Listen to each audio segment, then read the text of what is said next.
Nós vamos falar sobre quem é Jesus. Nessa noite nós vamos falar sobre que Ele é amor e o que Jesus fez por nós e o que Ele pede para nós. Esse Jesus de graça, esse Jesus de amor, Ele conta com a nossa vida para espalhar esse amor sobre a terra e para fazer diferença por onde nós passarmos. Amém? Esse é o verdadeiro amor. Quantas palavras as pessoas estão esperando, quanta esperança já se foi do coração de muitos, mas nós temos a resposta para essa desilusão que o mundo está vivendo. O mundo está vivendo num caos. Pessoas procurando ajuda em outras pessoas, sendo que onde a gente vai encontrar ajuda é somente em Jesus Cristo, no Espírito Santo, o Filho de Deus. Amém? Uma pessoa ela pode me ajudar até certo ponto, mas só se ela estiver muito cheia de Jesus para ela me ajudar por inteiro, porque só Ele pode fazer a obra. Aquele que começou a boa obra é fiel para cumprir. Amém? Muitas pessoas, eu não digo que eu não tenho nada contra, tá bom? Mas o mundo está vivendo um caos. Muitas pessoas procurando em terapias aquilo que o Espírito Santo de Deus pode fazer. Eu creio. Porque Ele é uma pessoa também. E Ele é aquele que quer e deseja ser ouvido todos os dias. E Ele pode nos dar todas as respostas, amém? Segundo o dicionário, a palavra amor significa sentimento afetivo, afeição viva, sentimento de afeto que faz com que uma pessoa queira estar com a outra, protegendo, cuidando e conservando a sua companhia. Porém, quando nós falamos de amor no contexto da Bíblia, a palavra diz que o amor é muito mais profundo do que isso. A palavra amor no hebraico quer dizer ahavá, que significa que o amor não é um sentimento e sim um mandamento, uma decisão que precisa ser tomada dia após dia. Uma decisão que vem dia após dia. Uma decisão que precisa ser tomada em transparência, uma decisão que precisa ser manifestada. Olha para a pessoa que está do seu lado e diga para ela: manifeste o amor de Jesus na terra. Manifeste o amor de Jesus na terra. Amém. Amém. Queria pedir para a Angela projetar para nós, é Isaías 53. Amém, Jesus. Amém, Jesus. Quem creu em nossa mensagem, a quem foi revelado o braço do Senhor? Ele cresceu diante dele como um broto tenro e como uma raiz saída de uma terra seca. Ele não tinha qualquer beleza ou majestade que nos atraísse, nada em sua aparência para que o desejássemos. Certamente Ele tomou sobre si as nossas enfermidades e sobre si levou as nossas doenças. Contudo, nós o consideramos castigado por Deus, por Ele atingido e afligido. Mas ele foi transpassado por causa das nossas transgressões, foi esmagado por nossas iniquidades. O castigo que nos trouxe a paz estava sobre ele, e pelas suas feridas nós fomos curados. Todos nós, tal qual ovelha, nos desviamos, cada um de nós se voltou para o seu próprio caminho, e o Senhor fez cair sobre ele a iniquidade de todos nós. Ele foi oprimido e afligido, contudo não abriu a sua boca. Como um cordeiro foi levado para o matadouro, e como uma ovelha que diante dos seus tosqueadores fica calada, ele não abriu a sua boca. Com julgamento opressivo ele foi levado, e quem pode falar dos seus descendentes? Pois ele foi eliminado da terra dos viventes, por causa da transgressão do meu povo ele foi golpeado. Foi-lhe dado um túmulo com os ímpios e com os ricos em sua morte, embora não tivesse cometido qualquer violência, nem houvesse qualquer mentira em sua boca. Contudo, foi da vontade do Senhor esmagá-lo e fazê-lo sofrer. E embora o Senhor faça da vida dele uma oferta pela culpa, ele verá a sua prole e prolongará os seus dias, e a vontade do Senhor prosperará em sua mão. Depois do sofrimento de sua alma, ele verá a luz e ficará satisfeito. Pelo seu conhecimento, meu servo justo justificará muitos e levará a iniquidade deles. Aleluia, aleluia. A palavra também tem uma tradução que fala: tu verás o fruto do teu penoso trabalho e se alegrará. Amém? Quem aqui está para gerar muitos filhos para Deus? Ele verá o fruto do penoso trabalho dele sobre as nossas mãos e se alegrará. É isso que diz essa palavra. Aleluia.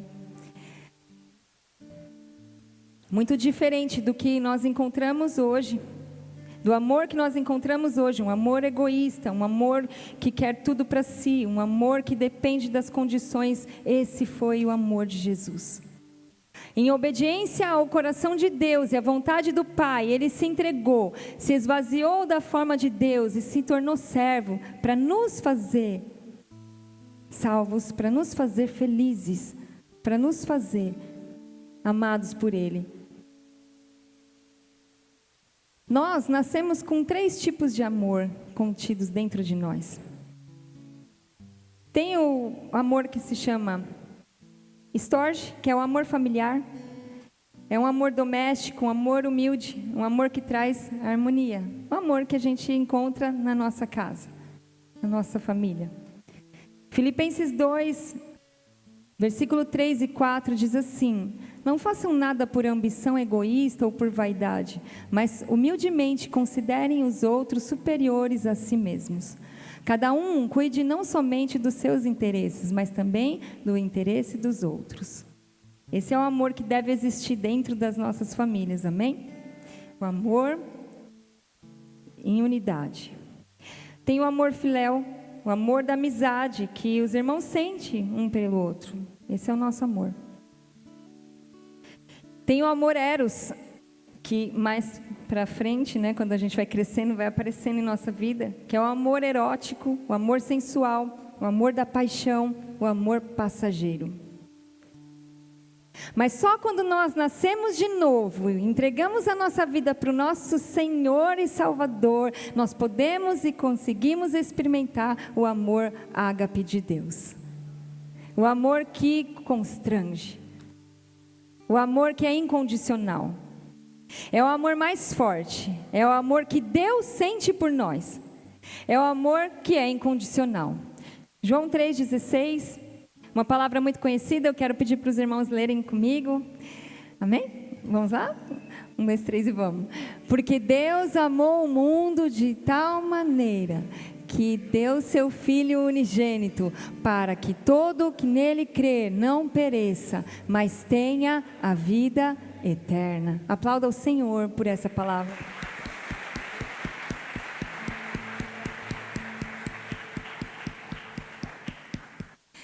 Quando nós entregamos a nossa vida ao nosso Senhor, nós então possamos conhecer esse amor ágape, através do Espírito Santo de Deus que vem revelando para nós quem é Jesus na nossa vida.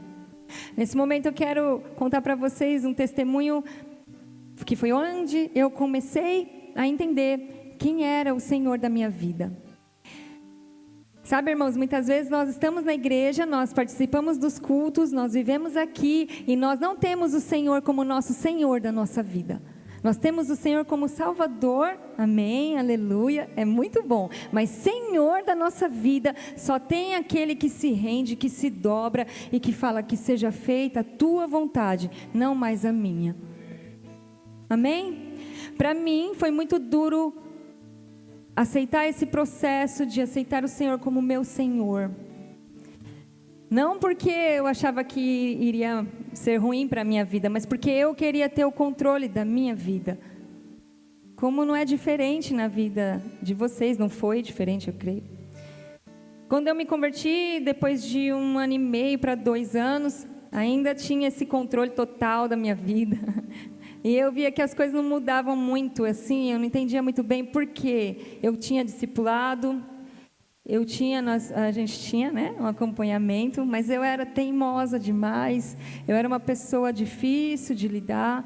Eu sou toda sorrisos, mas eu era muito difícil. Então, só a gente sabe. É verdade.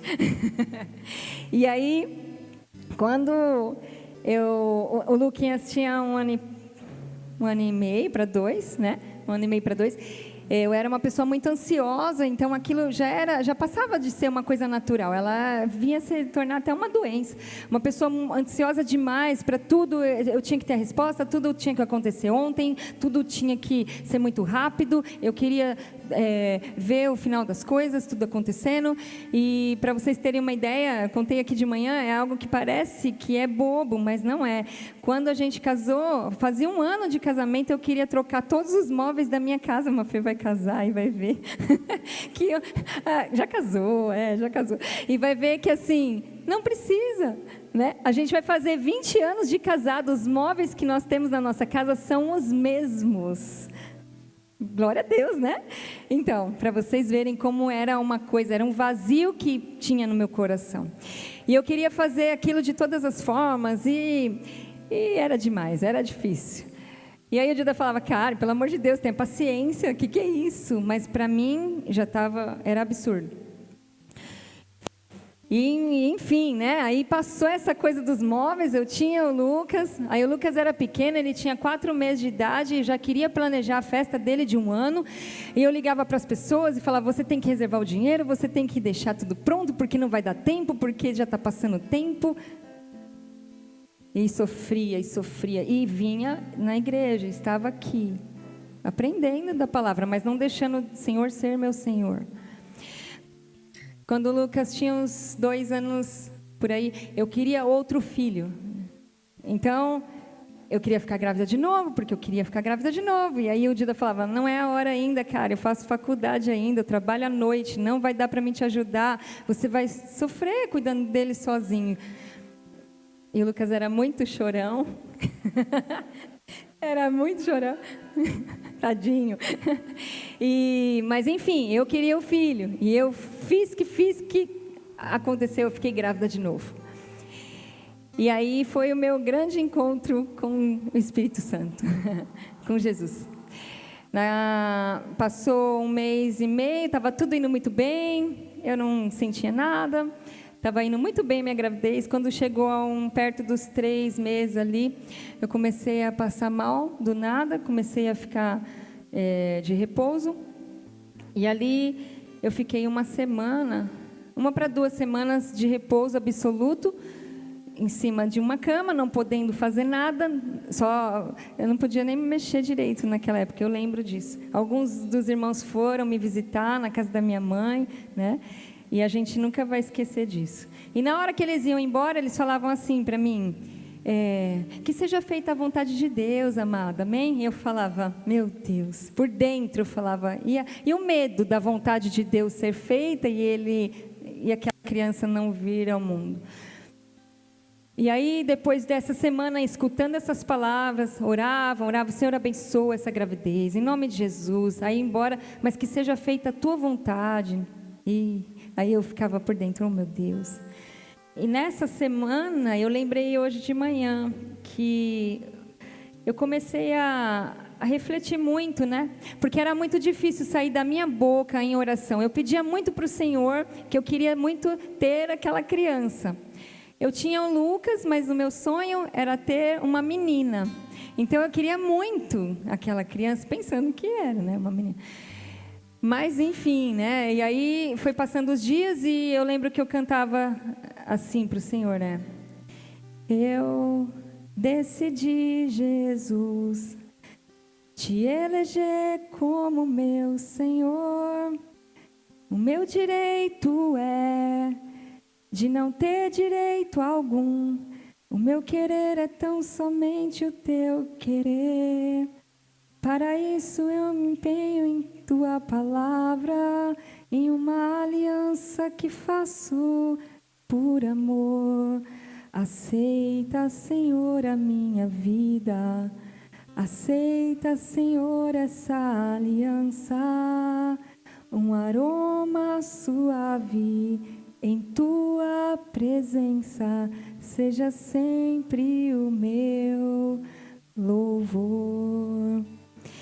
Esse era o louvor que tocava antigamente aqui, lá na igreja, e esse era o louvor que eu cantei durante essa semana. E às vezes, quando eu ainda me pego pensando, vou fazer alguma coisa, eu ainda canto, meu direito é de não ter direito algum. E aí eu conheci o Senhor nesse vale, nesse deserto, Ele se apresentou para mim.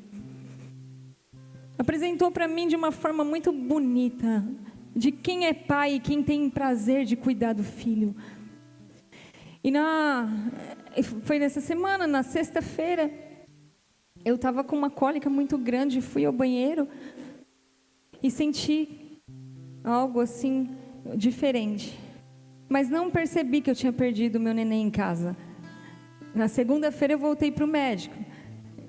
Antes da sexta-feira, eu lembro que eu falei para o Senhor, Senhor, eu estou lutando com o Senhor.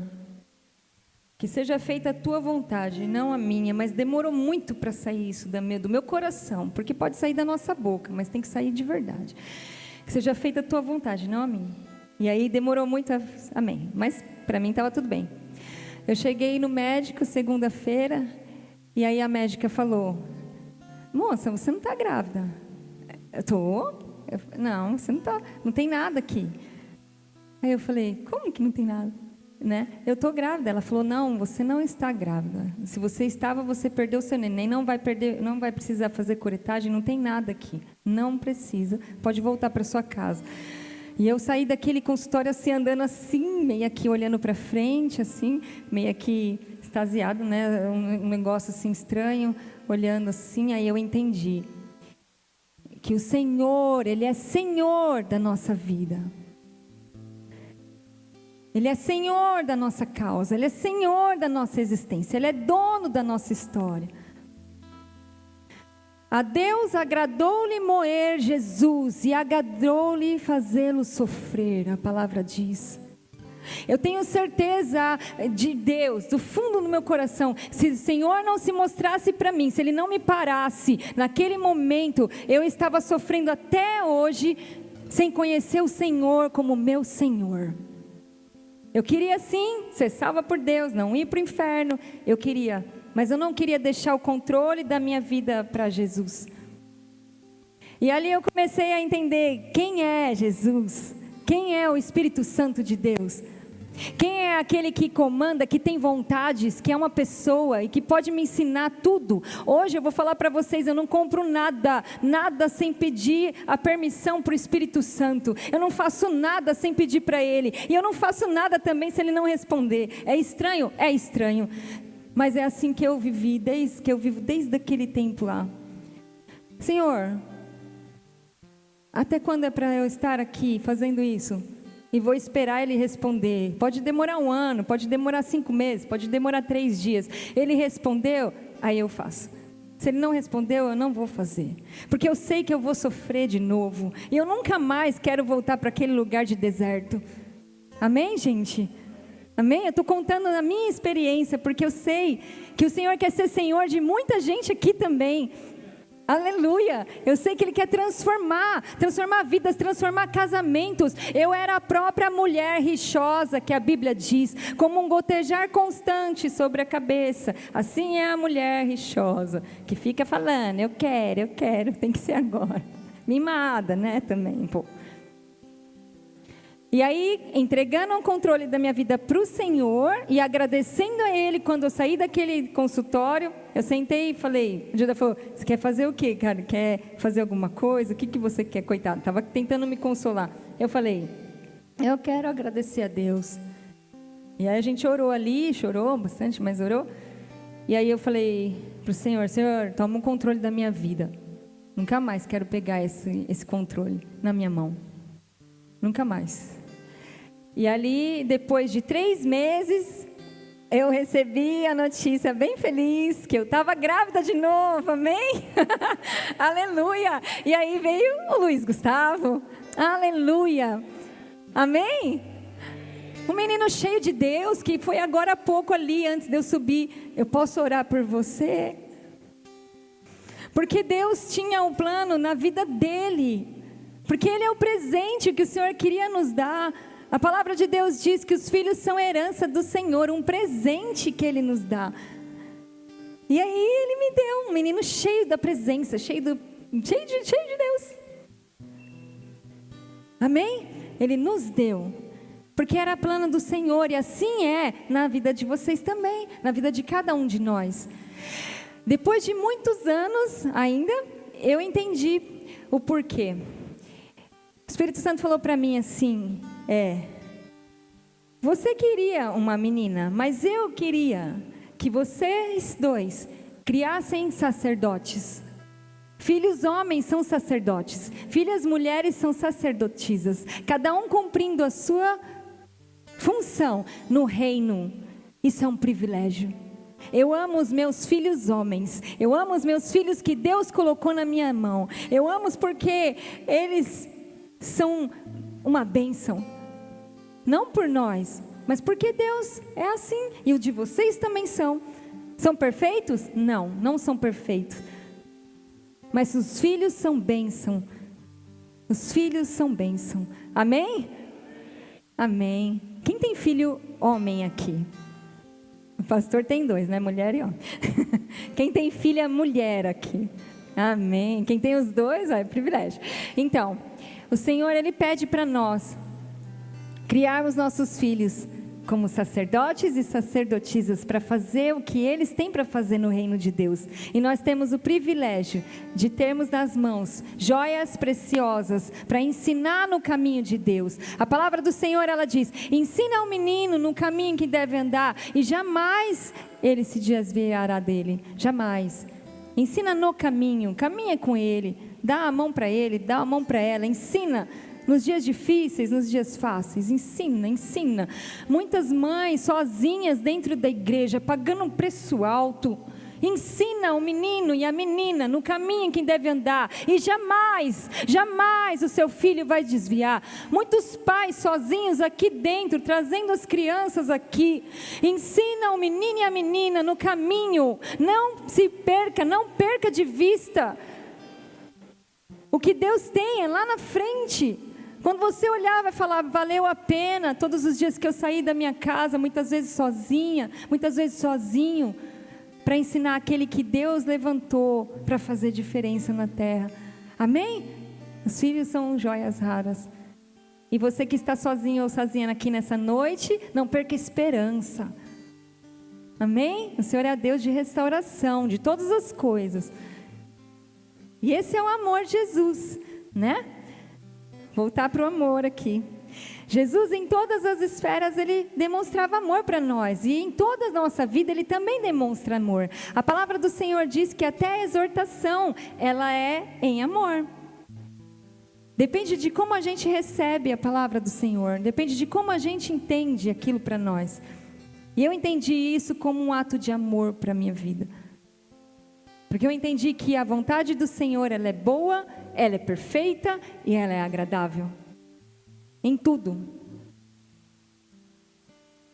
Um amor perdoador, um amor sem reservas, um amor misericordioso, um amor que não exigiu nada em troca, um amor sem interesses.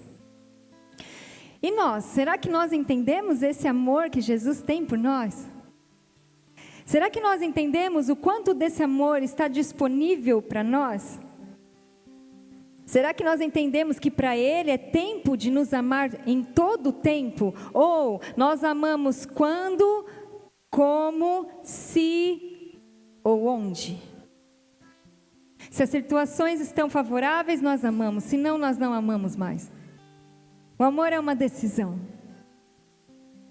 Jesus nos ama não porque nós fazemos ou porque nós somos perfeitos, não. Ele nos ama porque temos o que Ele chamou, né? O que Deus falou. Nós somos a imagem e a semelhança de Jesus, de Deus. Ele nos ama não porque nós podemos fazer algo para Ele, mas simplesmente por quem nós somos. Em João 15,16 a palavra diz: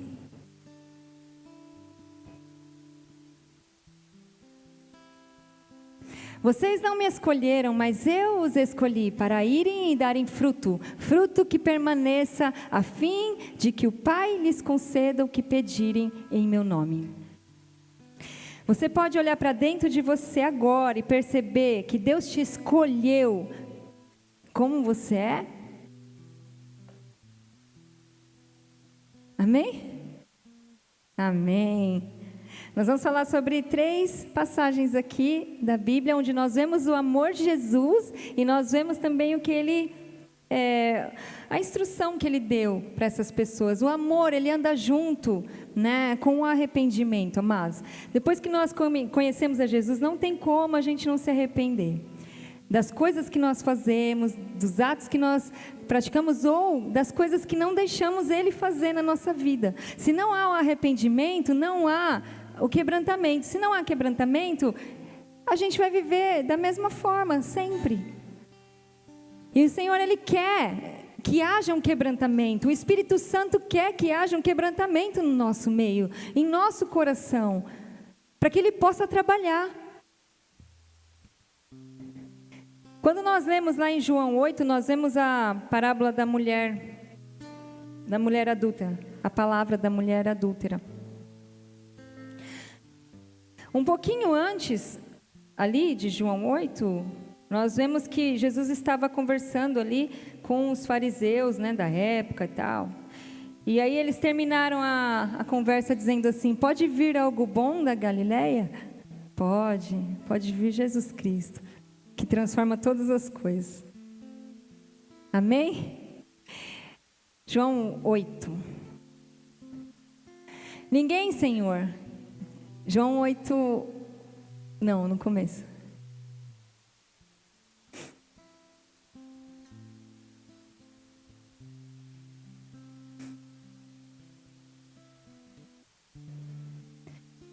Um pouquinho antes só, Ângela, tipo 11. Jesus, porém, foi para o Monte das Oliveiras.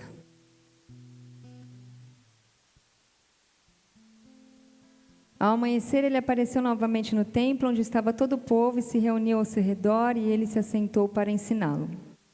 Os mestres da lei e os fariseus trouxeram uma mulher surpreendida em adultério, fizeram-na ficar de pé diante de todos. E disseram a Jesus: Mestre, essa mulher foi surpreendida em um ato de adultério.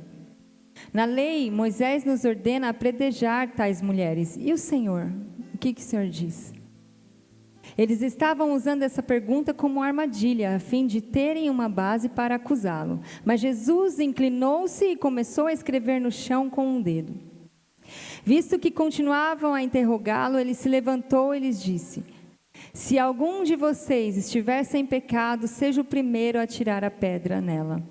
E inclinou-se novamente e continuou escrevendo no chão.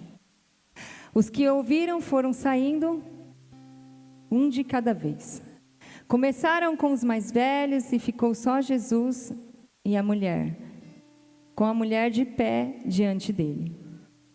Então Jesus pôs-se de pé e perguntou-lhe: mulher, onde estão eles? Ninguém te condenou? Ninguém, Senhor, disse ela. Declarou Jesus: eu também não a condeno. Agora vá e abandone a sua vida de pecado. Glória a Deus, né? Esse é o nosso Jesus. Amém. Ao mesmo tempo que ele é a graça surpreendente, ele ensina, vai, mas não faz mais. Tem outras passagens, né, outras traduções que falam, agora vai e não peques mais. E ele vem nos ensinando nessa palavra, que o amor dele, ágape, é incondicional. Ele, sendo uma autoridade, ele abaixou, se reclinou no chão, escrevendo, ficou manso, humilde.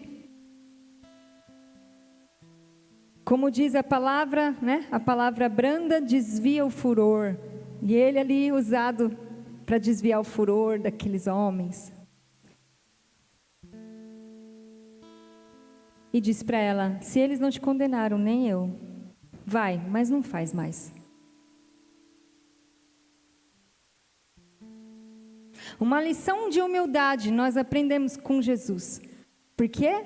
Porque Ele é amor.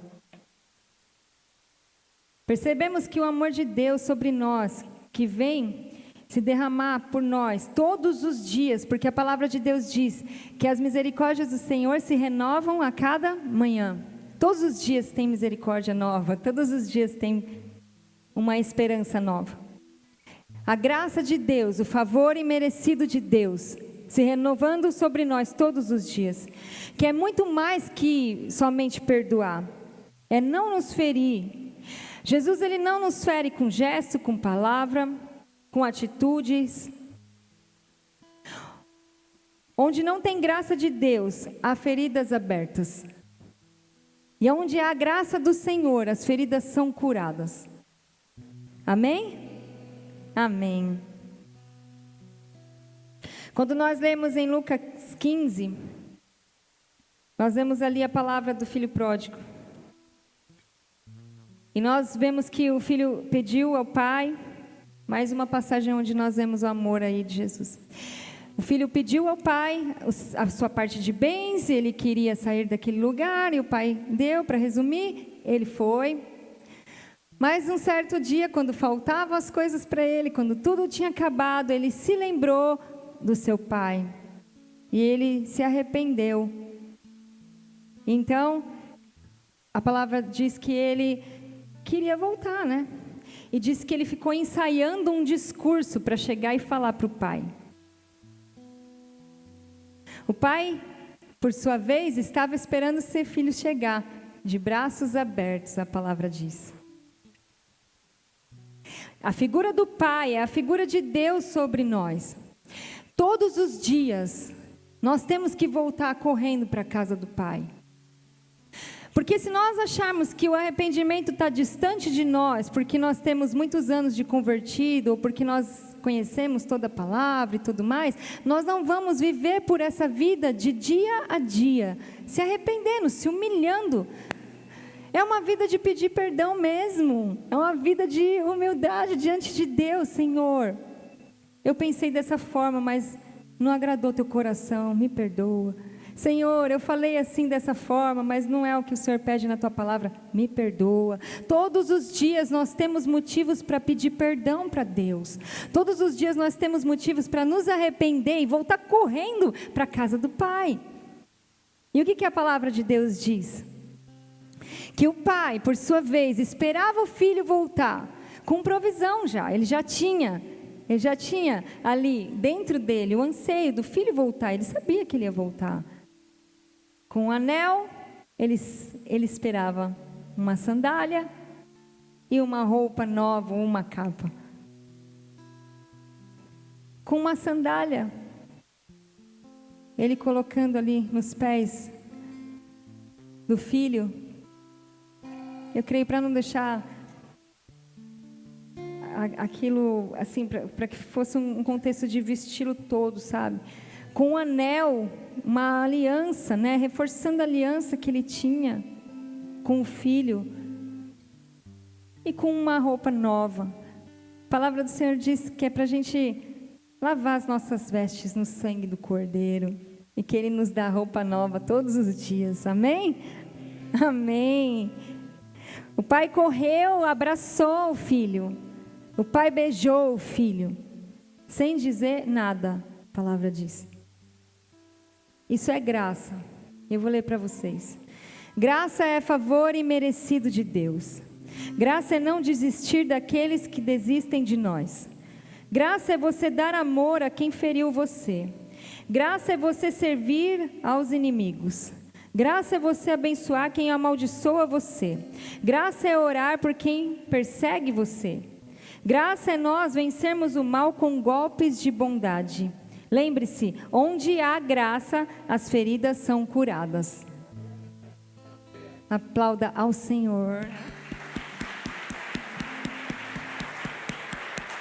E se a gente for voltar, né, no tempo da nossa conversão, lá atrás, é tremendo viver dessa graça. Quando eu me converti, eu era muito doente, eu era muito enferma, e eu recebi os maiores milagres da minha vida quando eu me converti, bem no comecinho, antes de eu saber qualquer coisa mais profunda na presença de Deus, antes de eu entender, né, quem o Senhor era. Isso é a graça. Eu vejo Ele usando de graça tão tamanha, onde os médicos falavam para mim que minha doença era crônica, que eu não ia nunca mais sarar, onde eu pesava 44 quilos por falta de perdão, e o Senhor me curou. Eu não conhecia muito bem o Senhor, mas Ele conhecia a minha vida. E Ele sabia que hoje eu ia ser muito grata ao que Ele fez. Meus pés viviam enfaixados. Eu tinha tendinite nos 2 pés. Quando um pé sarava, passava 10 dias, eu vivia com o pé engessado, o outro começava. Eu não conseguia trabalhar, eu era recém-casada, foi o caos. E o Senhor me curou de tendinite nos pés, onde os médicos dizem que é crônico, que eu nunca ia sarar. O Senhor me curou de uma retrocolite, onde eu pesava 44 quilos, eles diziam que era crônico, que eu nunca ia sarar. Não era crônico, era falta de perdão. Não era crônico, era falta de intimidade com o Espírito Santo. Não era crônico, era porque eu pensava muito mais em mim do que no que Deus podia fazer por mim. Quando eu comecei a decidir, a falar, Senhor, na dependência do Espírito Santo, eu perdoo, eu declaro perdão na dependência do Espírito Santo, porque eu não consigo, eu comecei a sarar. Glória a Deus. O Lucas tinha 1 ano de idade, eu vivia internada, eu vivia no hospital. O menino tem 17 anos, vai fazer, nunca mais eu voltei para o hospital. Aleluia. E se isso não é o Espírito Santo, quem que é? Eu saía dos médicos e dizia, eu não aceito doença crônica, não, na minha vida, nada. Eu aceito a palavra de Deus, e se eu tiver que me dobrar, eu vou me dobrar, mas eu vou ser curada pela palavra de Deus. Amém? E aí, Ele me curou, glória a Deus. Quando nós falamos de arrependimento, nós podemos ler na palavra do Senhor que isso é muito forte. Isso transforma a nossa vida. E o Senhor, Ele tem uma urgência para que os filhos dEle voltem ao arrependimento, sabe? Como estilo de vida mesmo. Queria pedir para a Ângela, Atos 3, 19 e 20. Arrependam-se, pois, e voltem para Deus, para que os seus pecados sejam cancelados. Para que venham tempos de descanso da parte do Senhor, e Ele mande o Cristo, o qual lhes foi designado Jesus. Vocês entenderam? Arrependam-se, pois, e convertam-se a Deus, a palavra de Deus, para que venham tempos de descanso. Por mais difícil que seja você, talvez, declarar um perdão para alguém que te feriu, que te fez mal, ou você fazer algo que a palavra te pede, ainda que vá na contramão daquilo que você espera, o Senhor garante para você, para que venham tempos de descanso da parte do Senhor, e Ele mande o Cristo, o qual foi designado Jesus. Eu tenho certeza que a minha saúde só descansou porque eu decidi que meu direito é não ter mais direito algum. O Dida está aqui, ele me conhece, ele pode falar a verdade. Não é uma coisa que eu vivo aqui na igreja. Eu vivo mesmo diante de Deus, não para a minha glória, para o temor, porque eu tenho temor da palavra de Deus.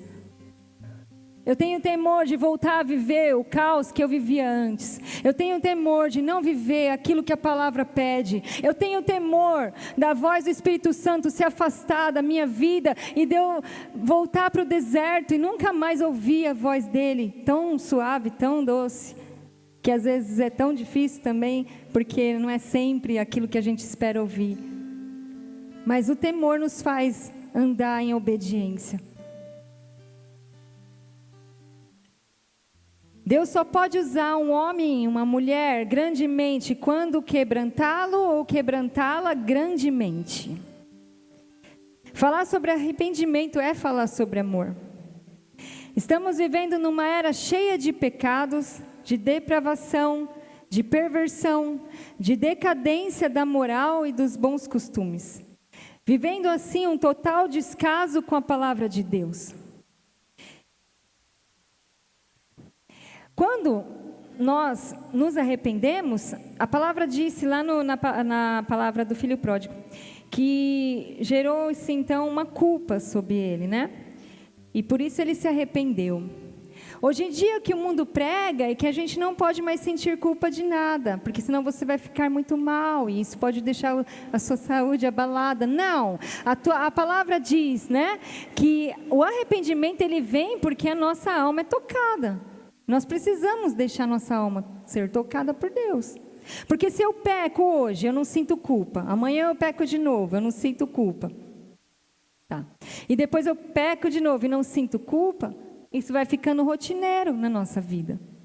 A culpa é para a alma o que a dor é para o corpo. Se eu me corto e eu sinto que está doendo, isso é um aviso para mim que eu preciso ir ao médico, eu preciso colocar um band-aid, eu preciso cuidar daquilo. Se eu peco e eu não sinto culpa, eu vou continuar fazendo aquilo. Mas se eu sinto a culpa e o arrependimento vem, aquilo me faz parar, aquilo me faz ter temor daquele que é Senhor e daquele que não vai me abençoar.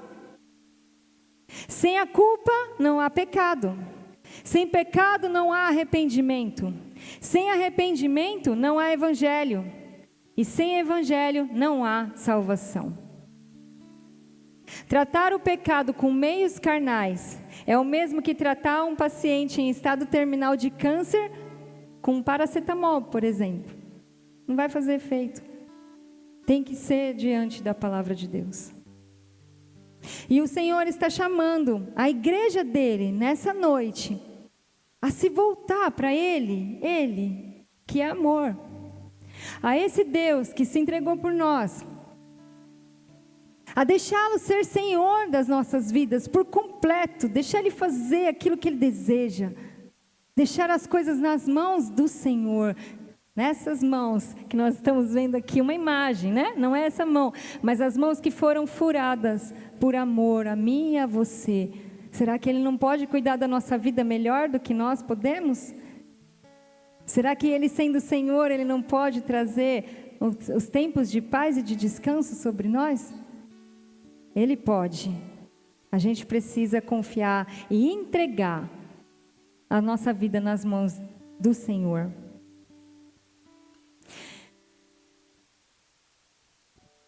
Esse amor que se entregou por nós sem reservas, foi moído, se entregou numa cruz, obedeceu a Deus por um mandamento, por um ato de serviço. Ele perdoa os nossos pecados, nos apresenta a sua graça e tem poder para curar a nossa alma por completo. Davi, ele falava na palavra, né? Ele falava: aquieta-te, ó minha alma, E eu creio que nós precisamos falar: arrependa-te, ó minha alma, todos os dias. Porque nós temos que dar ordem para a nossa própria alma, que é o desejo, que é o sentimento. Arrependa-te, ó minha alma, porque o Senhor, Ele precisa ser Senhor. Porque o Senhor não é somente o Salvador, mas Ele é aquele que é Pai, que cuida. E Ele quer reinar sobre a igreja, Ele quer reinar sobre a noiva, Ele quer reinar sobre as nossas vidas. Ele quer ter um nível de intimidade tão grande que a sensibilidade vai ser tão sutil assim, você vai estar ouvindo muito suave a voz do Espírito Santo, para o sim ou para o não, mas Ele precisa ser o Senhor. Ele precisa ser Senhor do nosso corpo, da nossa alma e do nosso espírito. E Ele quer isso nessa noite. Eu queria pedir para você que quer fazer do Senhor, quer permitir, né? Como esse louvor bem antigo diz: eu decidi, Jesus, te eleger como meu Senhor. É uma decisão, é um ato, né? Onde eu decido e entrego. Se você quer decidir, não importa se você está na igreja há muitos anos, mas talvez você está aqui e sua vida ainda não mudou, e você ainda não vive a vida em abundância que a palavra diz. E a palavra diz que ela tem vida e vida em abundância para nós, então nós cremos nisso, amém? Se você quer eleger o Senhor como seu Senhor, dessa noite em diante, eu gostaria muito de pedir para você vir aqui à frente. É um ato, uma decisão. Aleluia. Isso não é para expor a sua vida, não. É para Deus te usar cada vez mais, amém? Deixa Ele ser Senhor da sua vida, no sim ou no não.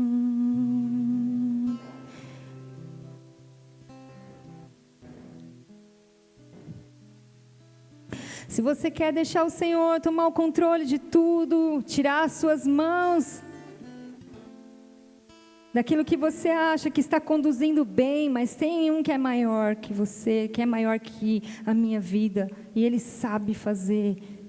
Ele pode tirar todo o peso, toda a angústia, todo o tempo difícil. Ele é Senhor, Ele é Senhor, Ele é Senhor.